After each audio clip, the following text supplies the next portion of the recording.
बिस्मिल्लाहिर्रहमानिर्रहीम। जनाब RPO साहब, जनाब DPO साहब डेरा की हिदायत के मुताबिक हमारी ट्रैफिक की कैंपेन बरखिलाफ है बग़ैर नंबर प्लेट मोटरसाइकिल, कम सन ड्राइवर, काले शीशे, बग़ैर ड्राइविंग लाइसेंस चलाने वालों के खिलाफ ज़ोर शोर से जारी है। अंदरी बारा अब उन्नास से भी अपील है कि इसमें ट्रैफिक के साथ वो तावन करें।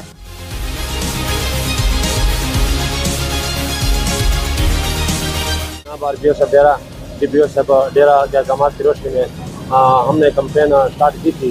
बग़ैर नंबर प्लेटिंग की, बग़ैर नंबर प्लेट मोटरसाइकिल और काले शीशे वाली गाड़ियाँ, कम सन ड्राइवरान, जो ड्राइवर मोबाइल यूज़ कर रहे हैं, इन तमाम के खिलाफ हमारी कैंपेन जारी है। और इसमें तकरीबन हमने सैकड़ों गाड़ियाँ और मोटरसाइकिल इस तरह को चलान किया है। ये कैंपेन इंशाल्लाह इस तरह जारी रहेगी।